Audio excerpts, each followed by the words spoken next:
या फोटोमध्ये जे जोडपं आहे ते एक हाय प्रोफाईल कपल आहे, ज्यांचे फोटो सध्या सोशल मीडियावरती व्हायरल होत आहेत. हे कपल म्हणजे कॅनडाचे माजी पंतप्रधान जस्टिन ट्रूडो आणि Hollywood pop star Katy peri.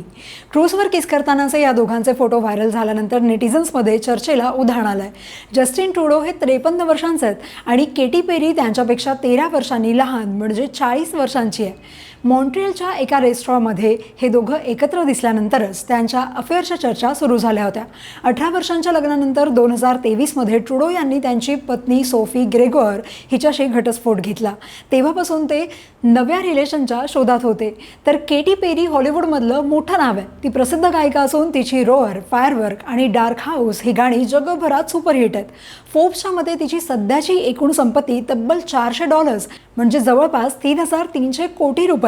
अलीकडेच तिनं आपल्या गाण्यांचे कॉपीराईट $225 मिलियन विकले आणि त्यामुळे ती जगातल्या श्रीमंत गायकांमध्ये सामील झाली आहे. केटीकडे लक्झुरी कार कलेक्शन सुद्धा आहे, ज्यात मर्सिडीज बेन्झ स्पॉन्टन, टेस्ला सायबरट्रक, मिनी कूपर आणि फिस्कर कर्मा यांसारख्या गाड्या सुद्धा आहेत.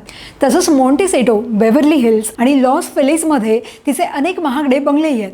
केटीचं पहिलं लग्न ब्रिटिश कॉमेडियन रसेल ब्रँडशी 2010 मध्ये झालं, पण फक्त 1 वर्ष टिकलं. यानंतर ती ॲक्टर ऑरलँडो ब्लूम सोबत होती, पण यावर्षी त्यांचं ब्रेकअप झालंय आणि आता तिच्या आणि ट्रूडो यांच्या रोमॅन्टिक फोटोनी सगळ्यांचंच लक्ष वेधून घेतलंय. त्यामुळे या हाय प्रोफाईल कपलची चर्चा आता चवीनं चघळली जातीये.